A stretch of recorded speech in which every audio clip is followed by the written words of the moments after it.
साढ़े साती को लेकर विभिन्न तरह के आकलन ज्योतिषीय आधार पर मौजूद हैं और व्यक्ति अपने अपने हिसाब से इस आकलन को समझने का प्रयास भी करता है।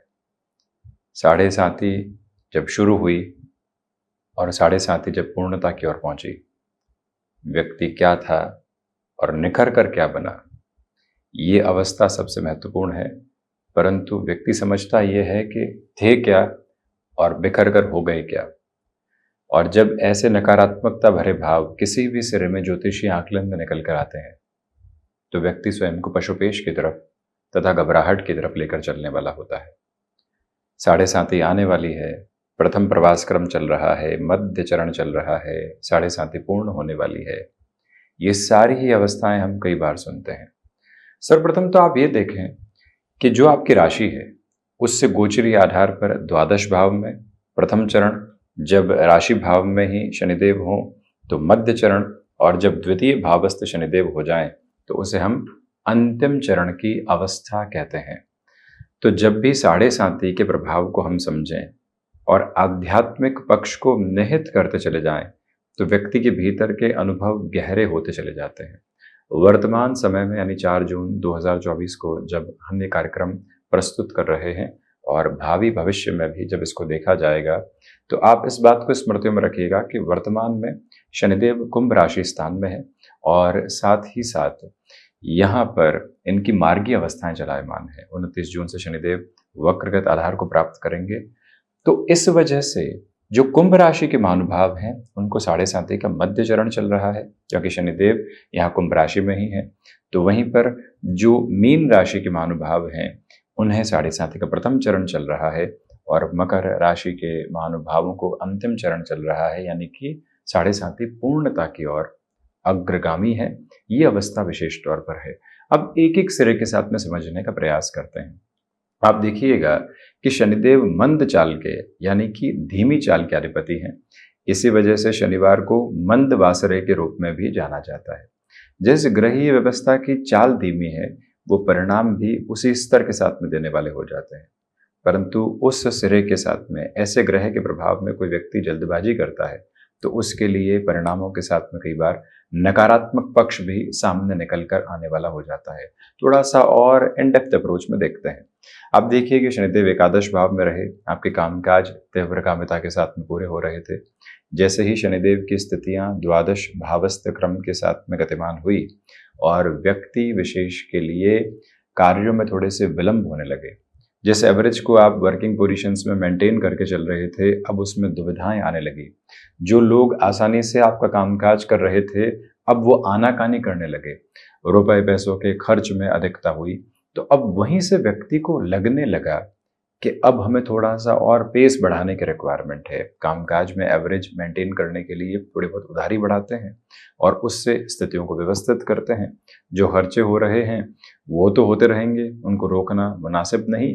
तो हम इनकम के सोर्सेस को बढ़ाने के लिए इस प्रपोर्शन के साथ में चलने की कोशिश करते हैं और व्यक्ति वहीं पर गफलतों में उलझने लगता है। समय ये कह रहा था कि थोड़ा सा ठहरो, ठहर कर देखो क्या हो रहा है। ये जो धीमापन है इसको जीवन में उतारने की आवश्यकता है क्या। जब ऐसी अवस्थाओं में व्यक्ति खुद को ये समझाने का प्रयास करता है कि साढ़े साती का प्रथम चरण चल रहा है, कुछ फैसिनेशंस निकल कर आ रही है जिससे डिटैच होकर स्पिरिचुअल प्रोग्रेस की ओर जाने की रिक्वायरमेंट है, तो वहीं से व्यक्ति शांत चित्त होने लगता है। अब इसमें आध्यात्मिक अनुभव क्या है, आप देखिए। किसी व्यक्ति ने आपको कहा कि वो फला जमीन संबंधी सौदा आ रहा है, अगले व्यक्ति को रुपए पैसे की जरूरत है और आप उस तरफ बढ़ जाइए। अब हमने अभी अभी एक फ्लैट लिया था और उसकी ईएमआई चल रही है, परंतु लगता है कि इसको ले लेंगे तो हो सकता है 2 वर्षों के बाद में दोगुनी कीमत मिल जाए। अब रुपए पैसे के व्यक्ति व्यवस्था करने लगता है और उसी उधेड़ बुन के साथ में और उसी लोभ के साथ में खुद को चलायमान करता है। गलत निर्णय की प्रक्रियाएं आने लगती है जबकि वो उसको सही समझ बैठता है और वहीं से मालूम चलता है कि 2 वर्षों के साथ में उस जगह की कीमत और अधिक घट गई और अब हम उसे बेचान की तरफ लेकर जाना चाहते हैं, जो कि संभव नहीं है। जीवन सहूलियत के साथ में चल रहा था, ईएमआईज मेंटेन होकर चल रही थी और हम जिस फ्लैट में थे उसके साथ में खूबसूरत जीवन भी बिता रहे थे। परंतु वहीं से उलझने की शुरुआत कर दी। आप एक अच्छे स्तर के साथ में व्यापार कर रहे थे, किसी व्यक्ति विशेष ने कहा कि अब तो आपके साथ में लिक्विडिटी भी है, आपके साथ में जगह भी है, टीम भी है, हम इस कामकाज के साथ में भी जुड़ जाते हैं और बेहतर करने वाले होंगे, और रुपए आप लगाइए, दिमाग हम लगाते हैं। और व्यक्ति को लगने लगता है कि हाँ, लिक्विडिटी भी है, अब तो पैसिव सोर्सेज जनरेट करने की ओर जाना चाहिए, क्यों रोकने वाले होंगे।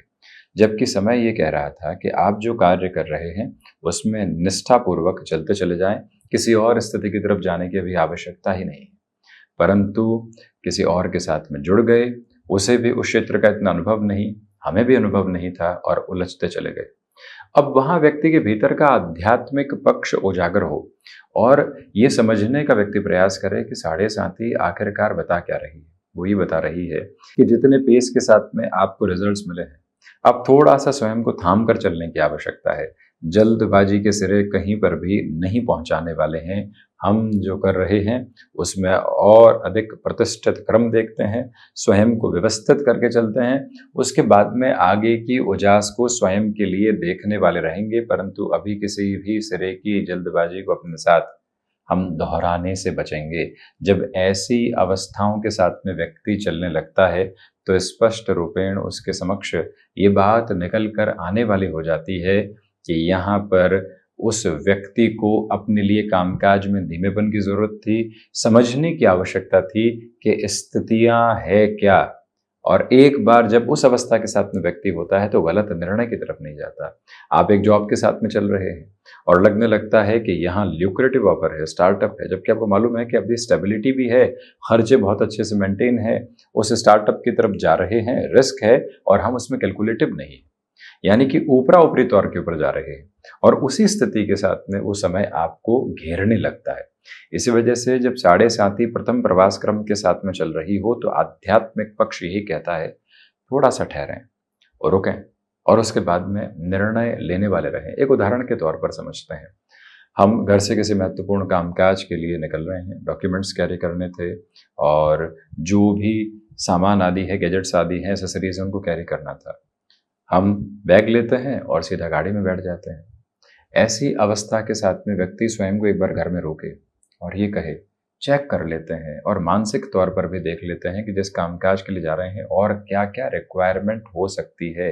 मोबाइल की बैटरी 60% है और 10 घंटे लगने वाले हैं, तो चार्जर क्यों नहीं कैरी किया जाए, यहाँ तक व्यक्ति स्वयं को समझा देता है तो वो निर्बाध गति के साथ में आगे बढ़ने वाला हो जाता है। दुविधाएं उसके साथ में आने वाली नहीं होती, परंतु वो फ्लॉलेस अप्रोच में चला गया, जगह पहुंचा और उसके बाद में परेशान हो रहा है कि ये डॉक्यूमेंट बाकी रह गया, ये जो अवस्था है दुविधाओं के साथ में रह गई और अब हम एक तरह से पशुपेश के भीतर आ गए हैं। तो आध्यात्मिक पक्ष यही कहता है कि आप वहां रुकें, फिर निर्णय की अवस्थाओं को अपने लिए देखने वाले रहें, जरूरतें क्या है और महत्वाकांक्षाएं क्या है।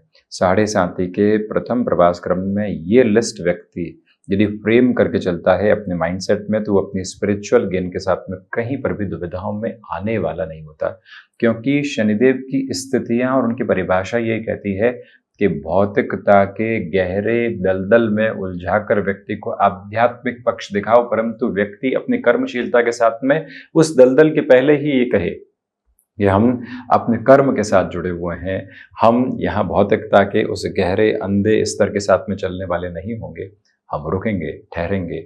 वस्तुओं के हासिल करने की स्थितियां क्या है, रुपए पैसे की गणना क्या है, मेरी आवश्यकताएं क्या है और उसके साथ में जीवन क्या है। जब ये तत्व विशेष साथ साथ में चलने लगता है तो व्यक्ति विशेष स्थिरगामिता के साथ में अपनी जीवन यात्रा को लगातार बनाने वाला होता है, सजाने और संवारने वाला होता है। तो इसी स्पष्टता के साथ में प्रथम प्रवास क्रम जब व्यक्ति समझकर चलता है तो उलझने वाला नहीं होता। आप देखिए कि शनिदेव मध्य चरण की अवस्थाओं के साथ में चलायमान है, तो ऐसे सिरे के साथ में व्यक्ति अपनी भागदौड़ में वृद्धि पाता है और कई बार उसे ये समझ में नहीं आता कि जिस कार्य की तरफ जा रहा हूँ वहां से कुछ विशेष मिलने वाला होगा भी या नहीं, या सिर्फ और सिर्फ गफलतों भरे स्तर सामने है। तो एक क्लैरिटी वहां जब व्यक्ति लेकर चले कि धीमेपन को आत्मसात कर लिया है, परंतु कंसिस्टेंसी के साथ में भी हम स्लोअर प्रोग्रेस की ओर चलने वाले होंगे, तो मध्य चरण व्यक्ति के लिए वारे न्यारे की स्थितियां लेकर आने वाला होता है। हम प्रत्येक कार्य की परिभाषा को गहरे से समझकर आगे बढ़ने का प्रयास करें और उसके बाद में अपने क्रम को निरंतर तौर पर गतिमान करते चले जाएं, ये स्पष्टता मध्य चरण के साथ में बारंबार निकल कर आने वाली होती है। शनिदेव जब राशि भाव के साथ में चलायमान होते हैं तो व्यक्ति को ये कहते हैं कि 360 डिग्री अप्रोच में सब कुछ देखते हुए चलो, सिर्फ सामने मत देखो। जब व्यक्ति सिर्फ सामने देखने वाला होता है तो उसको ये लगता है कि हाँ, रोड क्लियर है और चलते चले जाते हैं। परंतु जो आसपास की स्थितियां हैं और पीछे जो छोड़कर आए हैं वो भी एक बार स्पष्ट रखने की जरूरत होती है, क्योंकि जो विजन है वो कुछ समय तक का ही है और कुछ दृश्यमान अवस्थाओं का ही है।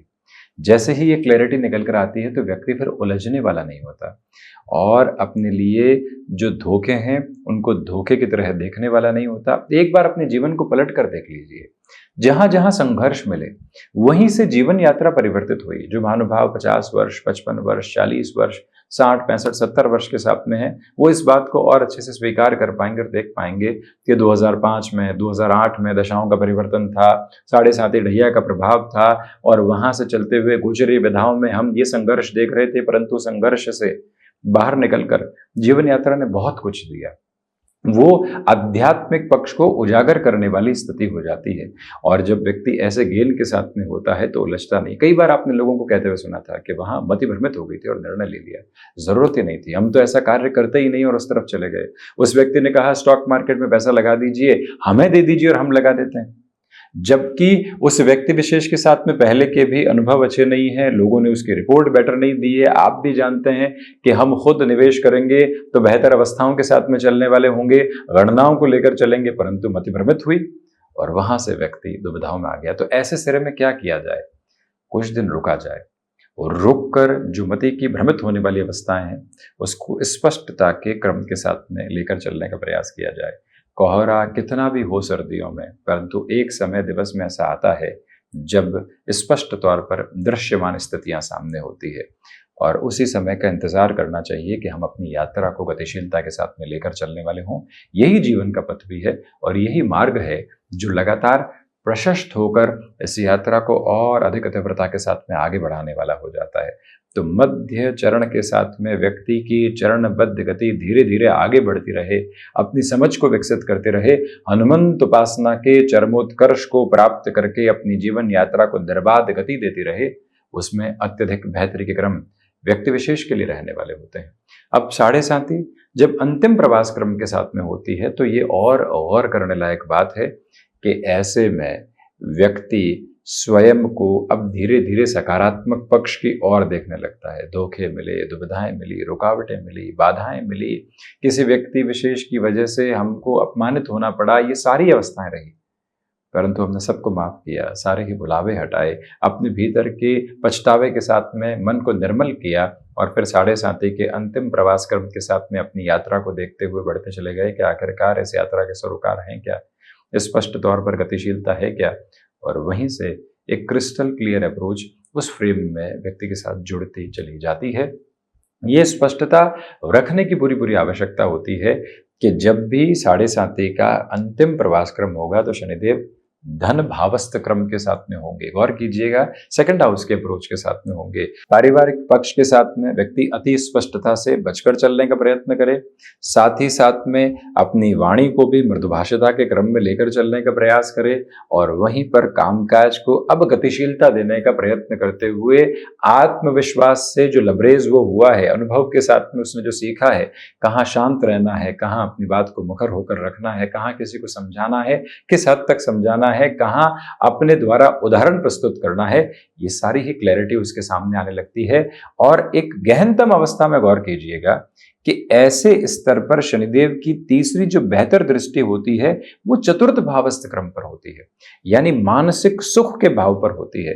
तो व्यक्ति ने जब प्रथम प्रवास क्रम को और द्वितीय प्रवास क्रम को आध्यात्मिक पक्ष के साथ में देखा हो तो फिर जो एक तरह से तृतीय प्रवास क्रम यानी अंतिम चरण होता है उसमें व्यक्ति मानसिक सुख भी प्राप्त कर पाता है। कोई जमीन संबंधी निर्णय की अवस्थाएं हैं उसमें भी सुखमय क्रम अपने लिए एक तरह से देख पाता है। तो वहीं पर शनिदेव की 7वीं दृष्टि अष्टम भावस्थ क्रम में होती है ऐसे सिरे में, तो वहां से जो हिडन प्रॉब्लम्स और आ सकती है उससे भी व्यक्ति अवेयर होता है और अवेयर होकर क्रिस्टल क्लियर अप्रोच में ये समझने का प्रयत्न करता है कि पहले इनको हम हटाने वाले होंगे और उसके बाद में आगे बढ़ने वाले होंगे।